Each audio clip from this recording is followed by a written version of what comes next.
Votre système de sécurité rencontre une défaillance. Veuillez appeler un technicien d'urgence. Alerte. Votre système de sécurité rencontre une défaillance. Veuillez appeler un technicien d'urgence.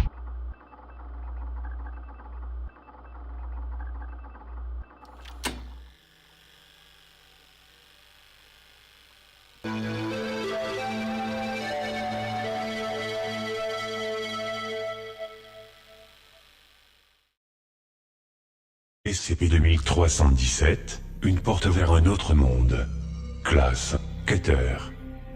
SCP-2317 est une porte et son cadre en bois servant originellement de porte pour la cale d'un bâtiment de grès du 19e siècle au Massachusetts. À l'ouverture de la porte, toute personne franchissant son cadre sera transportée dans une réalité alternative. L'exploration de la réalité alternative SCP-2317' est limitée, mais la zone directement accessible via SCP-2317 est un désert de sel de plusieurs kilomètres de rayon. 7 piliers de SCP-2317-A jusqu'à SCP-2317-G sont positionnés en un cercle de 10 mètres de diamètre à environ 10 mètres en face de SCP-2317. Chaque pilier mesure environ 1 mètre de diamètre et 7 mètres de haut, est fait de marbre et comporte une série de complexes bas-reliefs gravés. Le style artistique des gravures ne correspond à aucune civilisation moderne, historique ou préhistorique connue. SCP-2317-AG s'étend 200 mètres sous la surface du sable et jusqu'à l'intérieur de SCP-2317-H. SCP-2317-H est un espace sphérique de 100 km de diamètre situé directement sous SCP-2317-AG, tapissé de la même pierre que celle utilisée pour construire SCP-2317-AG. Confiné à l'intérieur de SCP-2317-H, se trouve SCP-2317-K, par la suite désigné Entité. Les informations suivantes ont été obtenues par analyse sismique et radar à pénétration des sols, ainsi que par observation directe. L'entité apparaît être une créature humanoïde obèse de proportions immenses. La hauteur estimée en position debout et droite excède 200 km. Des cornes ressemblant à des branches d'arbres émergent de sa tête, qui ne présente pas de mâchoire inférieure. L'intégralité du corps est couverte de millions d'écailles placoïdes se chevauchant. 7 lourds crochets sont incrustés dans le dos de l'entité, chacun attaché à une lourde chaîne d'acier reliée à l'extrémité inférieure d'un des 7 piliers enchâssés au plafond de la chambre. Au moment de la rédaction de ce document, 6 des piliers ou chaînes ont été cassés ou endommagés, et une seule chaîne demeure intacte. SCP-2317 doit être sécurisé dans la zone de confinement 179, dans une chambre de confinement renforcée de 3 x 3 x 3 mètres. Des gardes armés doivent être en poste en permanence afin d'éviter tout accès non autorisé à l'installation. Tout le personnel assigné à SCP-2317 doit bénéficier d'un mois de soutien psychologique après 2 mois sur site. Le personnel assigné à SCP-2317 doit passer un test psychologique approfondi avant d'être autorisé à entrer sur le site.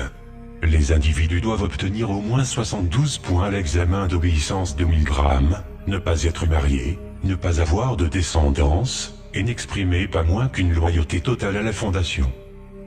Sur site, les individus assignés à SCP-2317 doivent bénéficier de casques dissimulants avec un modificateur de voix intégré afin de protéger leur identité. Les employés sur site ne doivent pas retirer le dit uniforme en présence d'autres équipiers. Les heures de permission doivent être passées seules dans les quartiers privés. Un équipier avec accréditation de sécurité 4/2317 sera désigné chaque mois comme membre de personnel classe D afin d'agir en tant qu'assistant au célébrant principal. Le personnel sans accréditation de sécurité de niveau 3 ou supérieur sera informé que l'assistant est un membre de personnel de classe D choisi parmi le pool de candidats de classe D. Toutes les personnes directement impliquées dans la procédure 220 Calabasas doivent être informées de ce fait.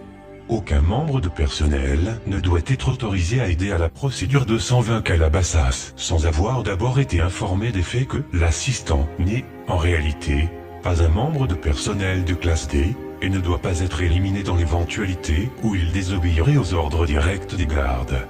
Addendum 1. procédure 220 Calabasas. La procédure 220 Calabasas est un rituel devant être mené chaque jour au midi solaire, défini comme le moment où le soleil atteint son zénith au-dessus de SCP-2317. Mener la procédure 220 Calabasas requiert 2 agents de sécurité armés de la Fondation, avec une accréditation de sécurité de niveau 3 ou supérieur, désigné garde. Un membre de personnel de la Fondation, avec une accréditation de sécurité de niveau 4, désigné célébrant. Un membre de personnel de classe D, comme spécifié dans les procédures spéciales de confinement, désigné assistant. Un Gallus domesticus malvivant, de préférence en cage, afin d'éviter toute complication durant le transport, vers SCP-2317', désigné poulet. Un couteau tranchant d'obsidienne, désigné lame. Un ensemble goupillon et aspersoir en argent, rempli de moins 500 cm3 d'eau bénite, par un prêtre de foi abrahamique. Un dispositif nucléaire d'1 kilotonne, à faire détonner en cas d'échec de confinement catastrophique. Le célébrant, les gardes, et l'assistant ouvrent SCP-2317, passent le pas, et entrent dans SCP-2317'. L'assistant entre en premier, suivi par les gardes, suivi par le célébrant. Les gardes vont, en permanence, rester conscients de la situation de l'assistant, et doivent être prêts à empêcher son évasion par la force létale. En commençant par le pilier le plus proche et aligné avec SCP-2317, SCP-2317-A. Le célébrant se déplacera de SCP-2317-A jusqu'à SCP-2317-G, tournant dans le sens contraire des aiguilles d'une montre à un rythme régulier et mesuré. À chaque nouveau pas, le célébrant dispersera de l'eau bénite, en utilisant le goupillon et l'aspersoir, en direction du centre du cercle. Après un tour complet de SCP-2317-AG, le célébrant dispersera de l'eau bénite sur la tête de l'assistant en récitant la phrase suivante. 7 seaux, c'est à nous, 7 trônes pour le rascarlet. Le célébrant s'éloigne ensuite suffisamment de l'assistant, qui saisira le couteau d'obsidienne et l'utilisera pour tuer le poulet fourni comme sacrifice. Le poulet sera vidé de son sang, celui-ci étant ajouté dans l'aspersoir, puis mélangé par agitation avec l'eau bénite déjà contenue dans ce dernier. L'assistant fait ensuite le tour de SCP-2317, agi dans le sens des aiguilles d'une montre, dispersant le mélange de sang et d'eau bénite en direction du centre du cercle.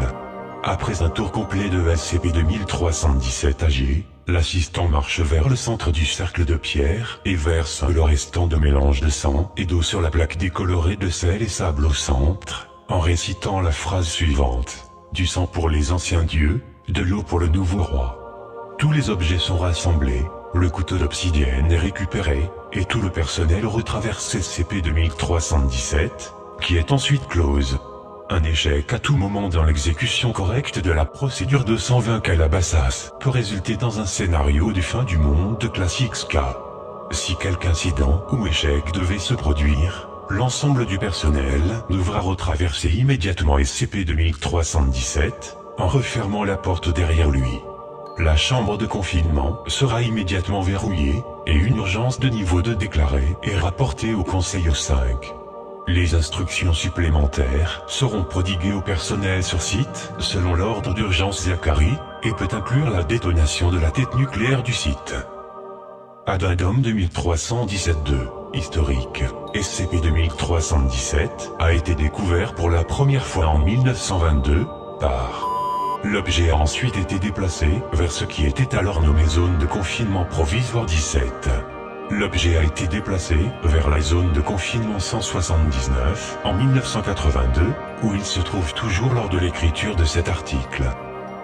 Lors de la découverte initiale, 4 des 7 chaînes étaient cassées, et 3 étaient intactes. La rupture de la 5e chaîne en correspondit directement à un événement. Dans notre monde, la 6e chaîne, Trompian, coïncida également avec un événement bien plus violent, résultant finalement en la mort de 2 millions de personnes. L'analyse des textes supplémentaires retrouvés au moment du confinement a permis de définir la procédure 220 Calabasas en tant que moyen efficace de maintenir le confinement jusqu'à ce qu'une méthode efficace de réparation ou de rattachement des dites chaînes soit découverte. Les procédures de confinement ont été modifiées afin d'inclure la procédure 220 Calabaza. Les enregistrements montrant que la séquence d'événements présente une augmentation exponentielle de la létalité, il peut être extrapolé que la défaillance de la chaîne finale SCP-2317G résulterait en un scénario de fin du monde de classe XK. Pour cette raison, tous les efforts possibles doivent être mis en œuvre afin de s'assurer de la réussite de la procédure 220 Calabasas. SCP-2317. Le dévoreur de monde. Classe Apollyon. Désignation d'accréditation, tout le personnel 5. Personnel de niveau 4 ou inférieur autorisé si authentifié sous code cauchemar rouge vif. SCP-2317 est une entité primordiale connue comme le dévoreur de monde. Le codex Erikesh indique qu'il a été capturé et emprisonné par des mystiques erikeshiens vers 1894 avant l'ère commune. Un extrait du passage relatif à l'objet se trouve ci-après. Et puis Keshpet mena son armée des 10 000 vers le royaume au-delà des nuages, et là il fait une bataille avec le dévoreur, puis son nom reste à jamais oublié. Et puis Keshpet et ses 10 000 fabriquèrent cette sournoise chaîne des eaux de Jasptar, 7e jeune marié du redoutable dévoreur, puis son nom reste à jamais oublié, et l'attachèrent à l'intérieur de la perle du père des huîtres, lui qui habite sous le miroir, de celle dans le royaume sous la mer. Et Keshpet ordonna que les portes vers le pays lointain soient scellées à jamais, pour que le redoutable dévoreur, puis son nom reste à jamais oublié, ne puisse retrouver son chemin vers notre monde. La manière dont la société de la Flèche Dorée, au XIXe siècle, put créer une porte vers l'univers Kappa Erikesh n'est pas claire, pas plus que leur raison de le faire. Ce qui est clair est que les dommages aux 4 premières chaînes qui emprisonnent le dévoreur étaient accidentels.